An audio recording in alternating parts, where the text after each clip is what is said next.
So how about that Mario Direct? Yeah, I gotta say, after nearly an entire year of a whole lot of nothing, seeing so much drop in a single Direct felt really satisfying.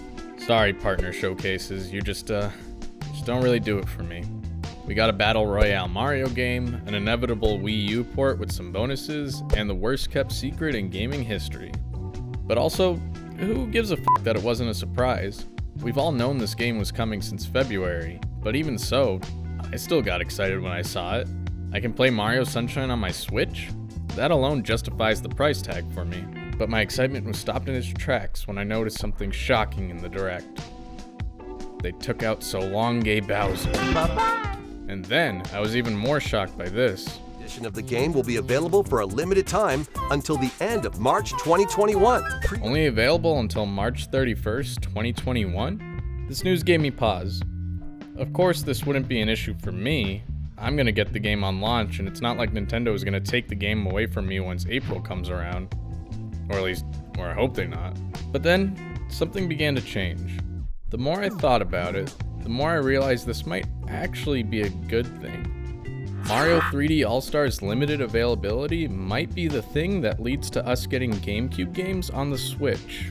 My immediate reaction to this news was pretty negative, and quite frankly, I'm still not really on board with the idea of limiting the game's release. It reminded me of the whole Disney Vault thing, where certain Disney animated movies were only available for purchase every 5 years or so, and if you didn't get your copy in the release window, you're simply fucked. It was done in an effort to create artificial scarcity, which is basically when a company purposely limits the amount of a product on the market, even though they have the resources to create more. It serves as both a means to increase profits and increase the perceived value of a product in the eyes of the consumer. Sounds familiar, doesn't it? It just seems unfair and anti-consumer. While the release window is large enough that anyone who currently owns a Switch will probably be able to get it before March, what about all the people who are going to buy a Switch afterwards? Is it fair to punish them because they didn't or couldn't buy a Switch before March 31st? Are they expected to buy the game before they even have the console, or resort to the aftermarket and purchase the inevitably ridiculously expensive physical copy on eBay? It just seems kind of like a dick move. However, I don't think the limited availability of 3D All-Stars is being done for the same reason as the Disney Vault. Don't get me wrong, I'm sure Nintendo is banking on artificial scarcity to generate hype and boost sales to a certain degree. All we have to do is look at the history of the NES Classic, the Amiibos, or even the Wii's launch to see that they're a fan of that marketing tactic. I had this game for 2 f***ing months before I managed to track down a Wii. And yes, this was my first Wii game. But I think Nintendo's real reason for limiting the availability of this game might actually point to something coming down the line in the future.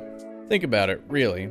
What purpose does limiting the availability of Super Mario All-Stars serve for a company like Nintendo, whose bottom line is all about what can give them the biggest profit? While I'm sure the limited availability will give them a sales boost, they're still unquestionably cutting down the money they could have made from that game by only having it on the market for 6 months. So, if Nintendo is ceasing the sale of the game in March, it could only be because the availability of 3D All-Stars would somehow hinder the sales of another Nintendo project in the future, something that could, potentially, be much more profitable than 3D All-Stars itself. While we only just got Super Nintendo games on the Switch, I think it's inevitable that we'll eventually get N64 games. Mario 64 is the best-selling N64 game of all time, and would unquestionably be one of the biggest draws for getting new people to sign up for Nintendo Switch Online, or justifying a price increase to the service. Obviously, selling Mario 64 in this bundle could potentially hinder people from signing up for the Switch's online service when the inevitable N64 games come. But where does that leave us with Sunshine and Galaxy? Well, I think that's where things get interesting. I initially thought that, with 64 going to the Switch's online service, maybe Sunshine and Galaxy would just go on for sale individually, maybe at an increased price. But the more I thought about it, the more that idea just didn't sit right with me. Even for Nintendo, I think selling both Sunshine and Galaxy for 30 or 40 bucks a piece might be pushing it. But let's be real, I could totally see them doing that. What if Nintendo is using 3D All-Stars as a test run for GameCube or Wii games on the Switch? And yeah, I know I released a video only a month ago talking about why I think it's unlikely that Nintendo would ever release GameCube games on the Switch, but the news of this limited availability had me thinking something has changed. For those who haven't seen the video, basically I argue that if Nintendo is just going on the data they have available, there's no reason for them to put the resources toward porting GameCube games over to the Switch, largely because of its historically low sales. Fan outcry alone wouldn't be enough for Nintendo to make some kind of GameCube virtual console, because a company like Nintendo uses hard empirical data to make their decisions. We're well aware that Nintendo knows how much people want to play these older games. So there must be some internal confusion at the company about this outcry versus the amount of GameCube games that actually sold. So that's when I thought of something. What if Nintendo is using 3D All-Stars to gauge people's interest in GameCube games? This is Nintendo's attempt to reconcile the low sales of the GameCube and the very vocal yearning from fans. If 3D All-Stars sells well, maybe Nintendo would feel more confident about making more of the GameCube's library accessible. And as for the Wii and the N64, well, that's more of a safe bet.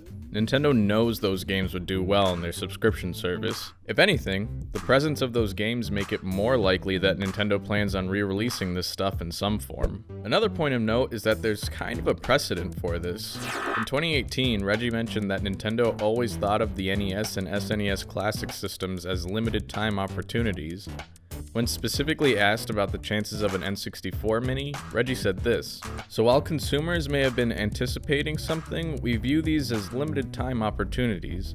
We've also now been very clear that as the consumer looks forward to engaging with our classic content, that is going to happen more and more with the subscription service." So, in the only example we have of a modern major limited release from Nintendo, the consoles were limited specifically because Nintendo wanted to focus on their online subscription service in the future, and would rather consumers play the games through that. Now, this is all speculation.